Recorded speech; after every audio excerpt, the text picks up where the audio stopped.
You guys are going to get to make brownies with us today. We're super excited. Woo! Brownies are the best! But we also roast all our own coffee. So we thought we'd get started and let you meet Stephanie. She's our coffee roaster. And this is her beautiful yellow roasting room. Hi, I'm Stephanie. I'm the roaster at High Point. And I thought I'd do a quick little flirt so you guys can get some more information up here. So when coffee first comes to me, it looks like this, which that doesn't look like coffee, right? And then I make it turn into this. So coffee comes from all over the world. This coffee is from Ethiopia, which is in Africa. This coffee is from Guatemala, which is in Central America. And this is Indonesian coffee. Ask your teacher about that. So these are before and afters of when I get the coffee, and then what happens after I roast it. This is what I roasted in. The big roaster, call her Marlena. She's got a good name. And this is how the coffee comes to me in big giant bags, which weigh at least 150 pounds each. So, you know, it keeps me big and strong. They're very heavy. Yeah, very, very heavy. So my job is to take this amazing product from all over the world and turn it into something that is delicious to drink. So what I do, we're almost there, is I'm going to put some coffee into the machine. And it takes a little while for it to do stuff, and I have to do some things. So while I'm doing that, you guys are going to go check out the brownies, and then I'm going to let you know what it's like when it comes out. That's kind of fun. So what I have to do to put it into the machine is lift up a big bucket, like climb up my stairs, I dump it in, and then it goes in.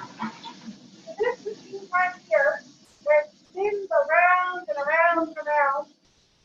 And I don't know, can you put the, right there is the flame. Can you see the flame?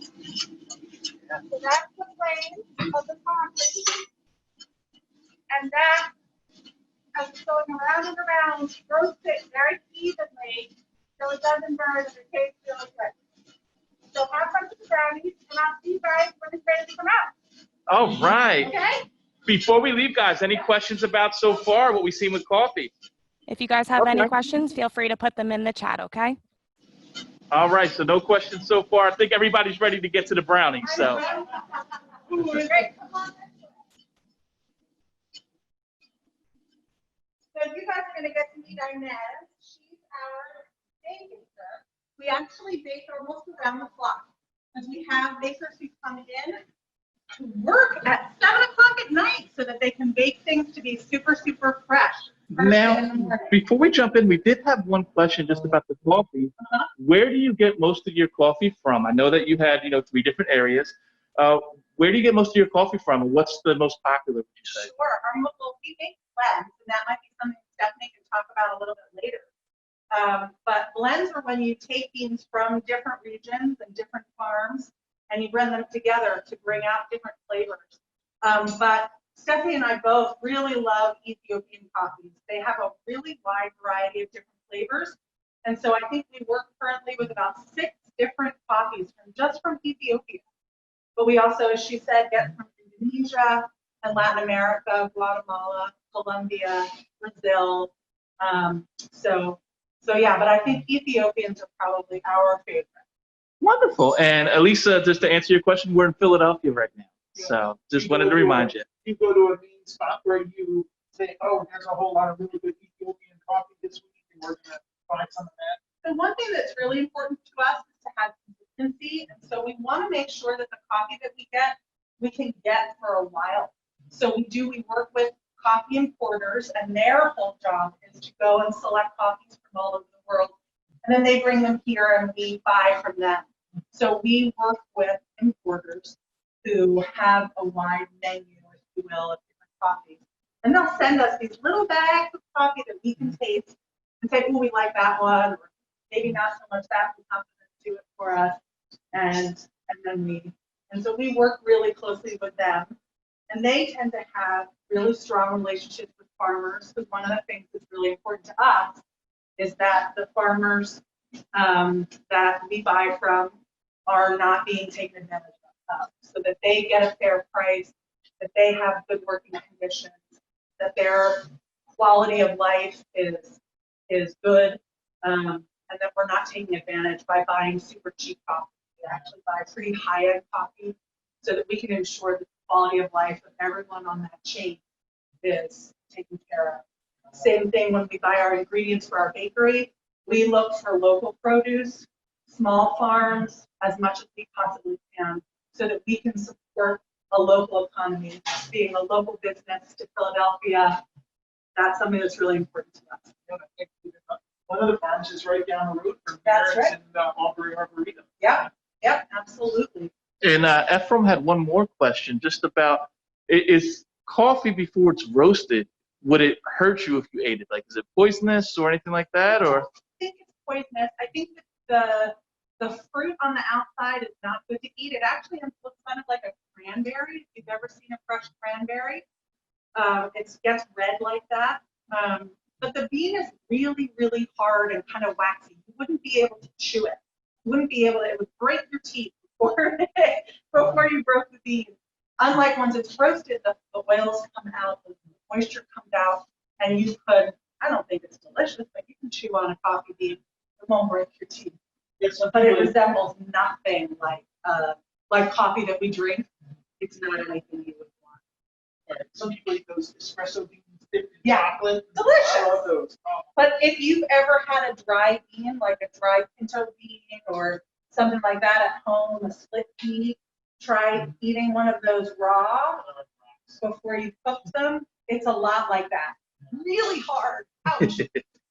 Well, Nezzy's waiting to meet us all. oh, right. Good morning, Nezzy. Welcome. How we doing?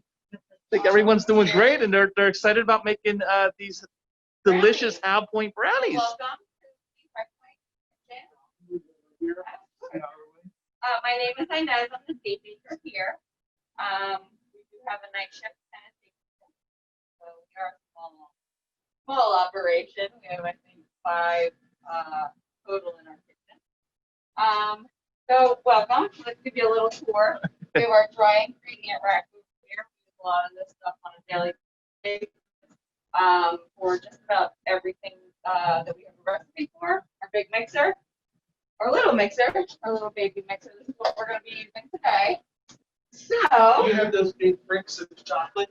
I have a big brick of white chocolate. Oh It's my not that gosh. big. We've gotten to it, Some but chocolate. this is like this big to begin with. Yes, we work with that, and we work with these little collects. They're like mini chips, but they're a little bit higher quality. And then we use the good old Hershey's chocolate chips. Those chips We right use there. those on actually for this brand. Yep. Look at that. Oh.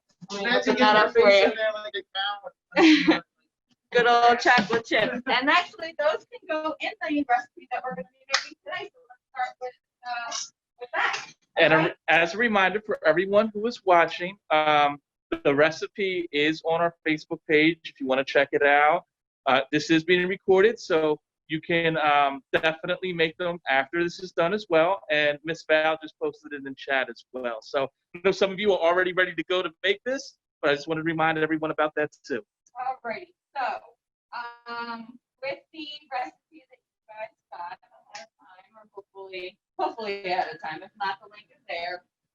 We're gonna do 1 cup of all-purpose flour, and we're gonna put that in our bowl. And then we have 1 cup of cocoa powder. And we're gonna put that in our bowl. And we have half a teaspoon of baking powder. We add that to the rest of our dry ingredients. Now, I just want to remind people, baking powder, not baking soda, 2 totally different things. Baking soda brownies are not good. And also half a teaspoon of salt. And just whisk that all together so it incorporates. And you want to set that aside. We're going to be using the mixer for this today, but you can do this in a bowl with the whisk just like this. So then you would take your mixer bowl and you're going to add oil. Now, what kind of oil is that? This is canola oil, and we're using 1 cup of canola oil. And is canola oil good because it has no flavor? Like Yes. olive oil has a really strong Yes, flavor. olive oil have a really strong. So you want to use something that doesn't have. Vegetable oil will work also. Flour. Corn oil. Yeah. All right, and then to this you're gonna add your 2.5 cups of sugar. Sometimes that happens. So even the professionals make a mess. Absolutely. Oh yes. The kitchen is clean because you guys are here, but Well, the difference, I make a mess every day, and then I clean it up. I think the only difference is you don't lick your fingers, whereas at home, No, you no, should no, definitely no, lick your fingers. definitely not licking my fingers. And then we do 5 eggs. Now, you're gonna put your mixer on before you add the eggs. You're gonna get this started with the oil and the sugar. So even if you were using your like mixing with your hands, you would do the same thing. You're gonna put the sugar and the oil in a bowl like this, and use your whisk and whisk those together. Just start this on low. Incorporate. You want to. And once that is incorporated, you want to add your eggs one at a time. 1 more, 2.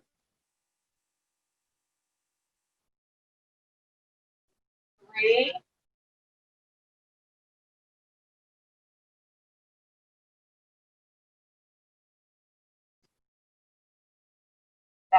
4. And then the last one is 5. Okay, let that incorporate. And then we take a spatula, and you're going to lower your bowl. Take off your paddle and put it to the side, and you're going to scrape to the bottom of the bowl. So you want to get all of if there's any sugar left that's down there, you want to get that so it incorporates completely. If you don't have your sugar completely incorporated, you're going to have a problem with the baking. So incorporated is sort of like a fancy word for Mixed together. really. So really you want everything really well mixed together. Yep. And you probably shouldn't be licking anything, even at home, because that's raw It's eggs. raw right? eggs, So you don't right. want to lick a raw egg. Absolutely. And that's right, Laura. You want to mix out the lumps. Yes. Yes. You want to mix out the lumps. All right. So then you want to. Oh, I almost forgot the vanilla. In this boil, let's have vanilla. Take 1 tablespoon of vanilla extract. So as that's going, we can add that. And let that mix up really good.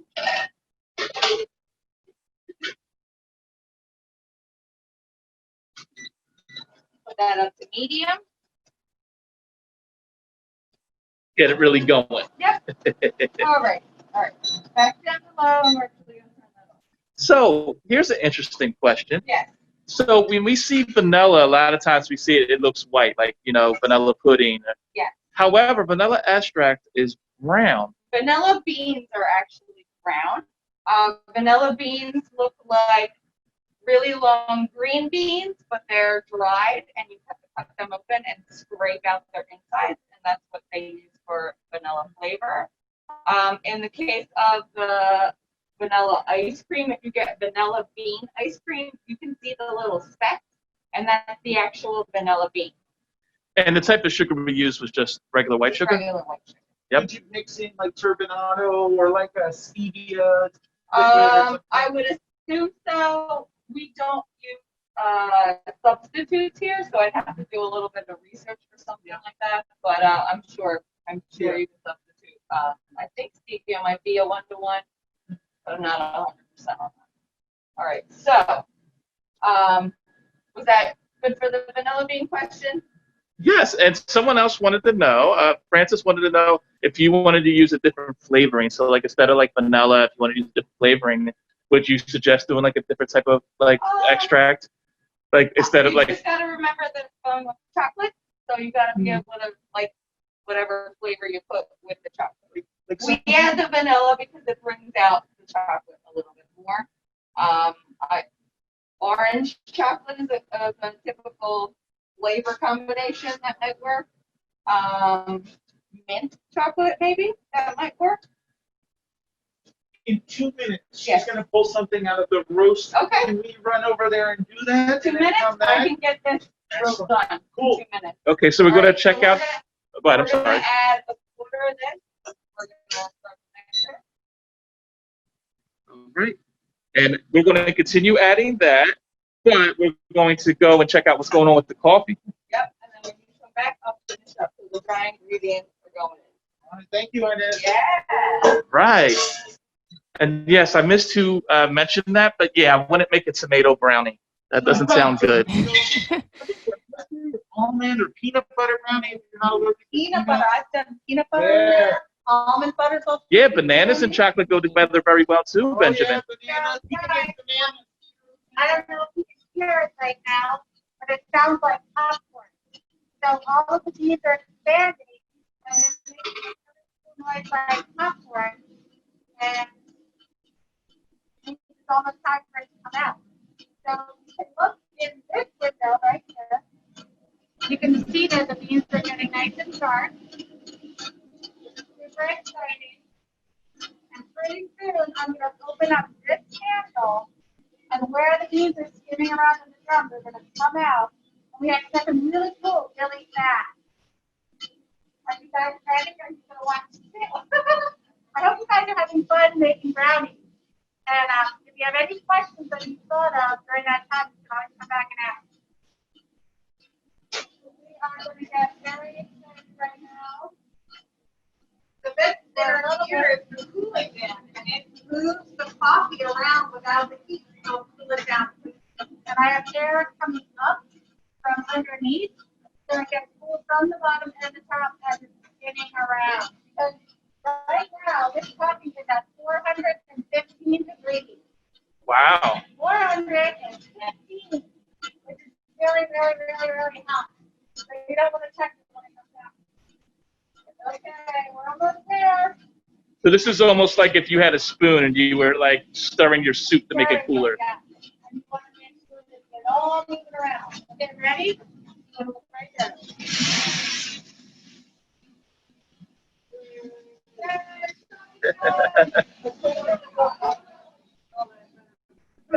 And you guys can see the steam coming off it too because it's so hot. Yep, and so that's gonna spin around, and while I got it going, I have to put my next batch in, because once I get started, I keep going, so here's the next batch.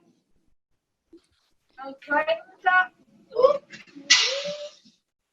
So Caleb wants to know, are the coffee beans expensive? Woo! And now you can see the beans in that little spinner, see how green they are, because they just went in. And look how dark they are when they came out. Now, we had the question about how expensive beans are, and I know you went over that a little bit, that you do pay a little bit more because you want to make sure everything is fair trade and things like that. Is there a certain area, though, that might be a little bit more expensive than others? Like, is Ethiopian beans more expensive than, like, Colombian, so to speak? Every region runs the gamut. So you could buy 50, well, probably not 50, but you could buy very expensive beans and very expensive beans in all areas of the world. Every single farm has a grading process, so they have people that sort all the beans, they spend all day going through all of the beans to look for any kind of incorrectness, and then all of the really good beans cost this much, and then as they go in their quality, it gets to be a lesser price. So every single farm has the high cost and the low cost depending on the quality of the crop. With the roasting part, lighter roast, more caffeine, whereas a darker roast, which has maybe more flavor, but doesn't have as much caffeine, right? As you taught me that I thought a long time ago. Yeah. So what happens is when you roast coffee to a certain temperature, above 430, it starts to carbonize, which means all of the caffeine starts to get removed. So when it's lighter, they're going to retain more of that caffeine effect. Awesome. Talk a little bit about the quality of the beans. If you've ever had a little pint of berries that you've eaten, and one berry you taste is really sweet and amazing, and then you might get one that's really tiny and tart. That's the kind of thing might be a big berry or a little berry in that batch. That's exactly the same as the produce of the coffee beans, but it really changes the flavor once it's been roasted. So that's why it's really neat. They have different screens, but these beans are different sizes. That I'm going to show you. And so bigger beans, and it depends on the bean, might be the better bean or the less good bean. And so they have screens that they just picked it out and it eats the bigger beans and drops the smaller ones. So you guys can see, like, even though they're really careful about sorting, you're going to always have some that have a little bit of damage to them. So that's something that you have to pay attention to. So like that's something that you don't necessarily want. So I would get rid of that because I found it. But for the most part, if you have these nice little healthy beans. And somebody, that's their job. Yeah. It's to go through bags and bags and bags all day long and find all of the beans that are good or not good. Now, Jacob asks, how long does this take from when you put in the beans to when it's fully roasted?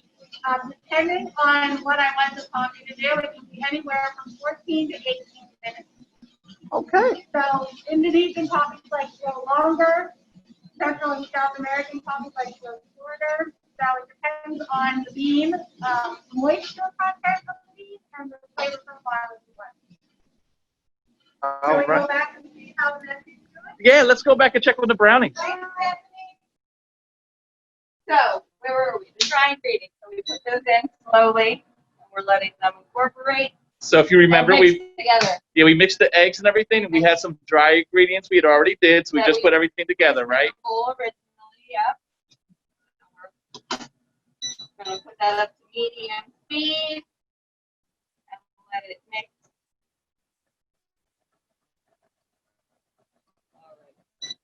And then we're gonna take our 1.5 cups of topping. I'm using walnuts today.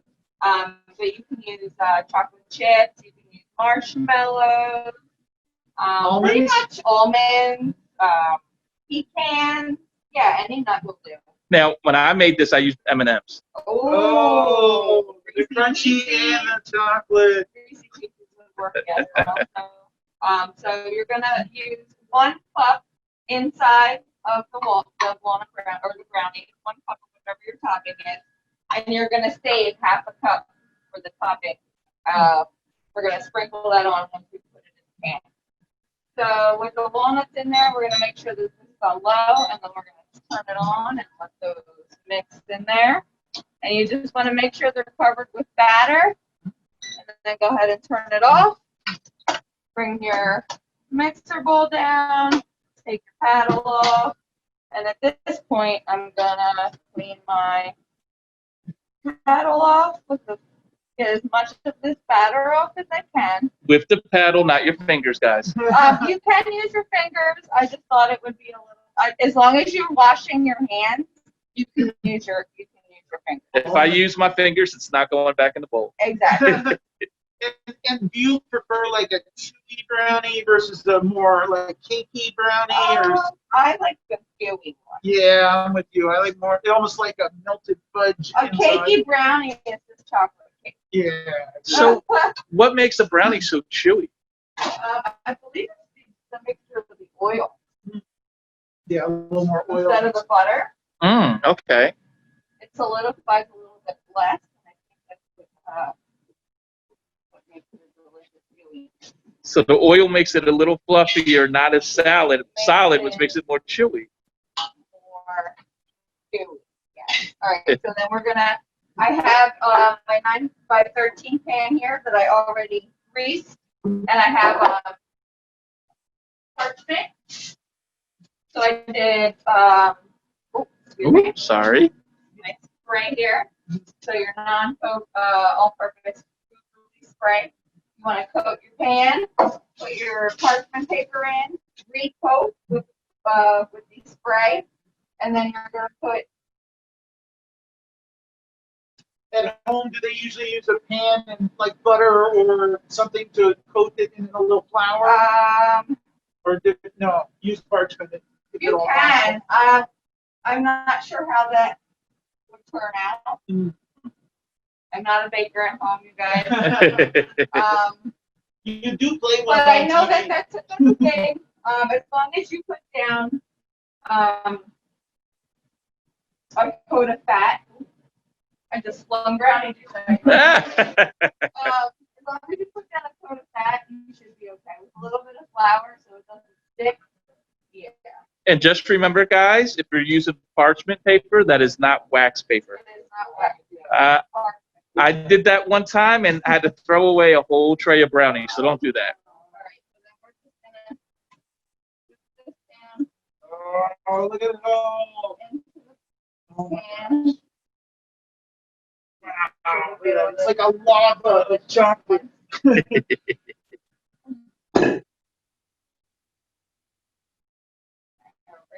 Now we're just gonna spread it with the spreader here. With the scraper. My nice little rubber scraper. Make sure I get as much of the batter off of the bowl as I can. We don't want to waste any of it. And if they're at home, they might use just a spatula or something. A rubber spatula, like the one that I was just using. I like these only because they scrape closer to the bowl. But that's a fancy word. And you have the pan a little higher than what the brownies are because they're going to rise, right? All right. So then we're going to take that half a cup of topping that we had left. I'm just going to make sure that my walnuts are in small pieces. We want to spread this all over. We don't want full walnuts. Alrighty, that looks good. And then we just sprinkle. I like to make sure that I get along the edges. You don't want a brownie with an edge. It doesn't have topping. All around. It all.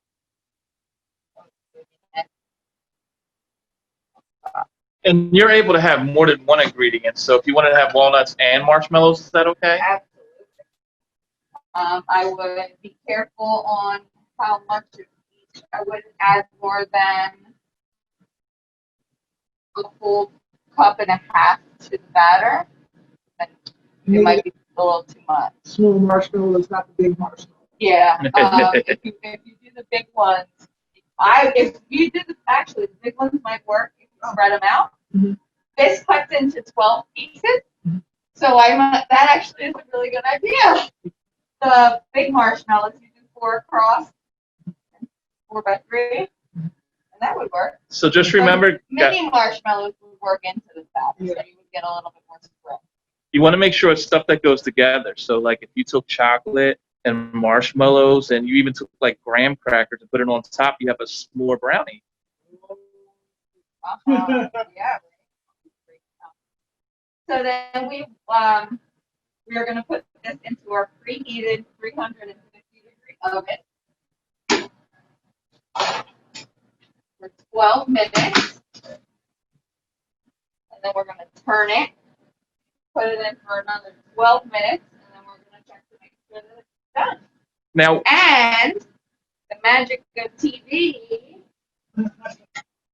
I Ooh. already made one. It's a shame you have extra brownies around. Maybe So- we'll have to help you with those, just to help out, take one for the team. I think the kids want us to taste it for I them. think, Yeah, I they think really- that is a great idea.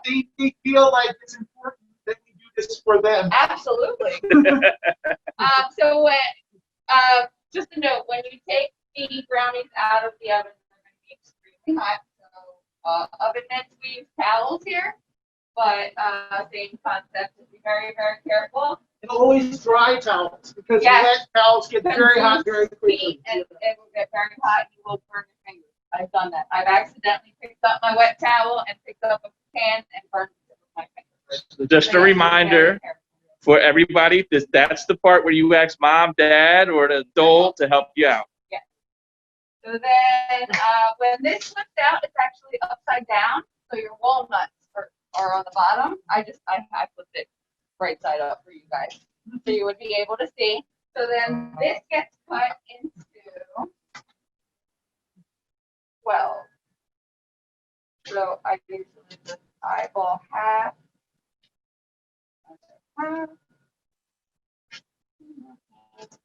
That's 4 across. And then in thirds to make 12.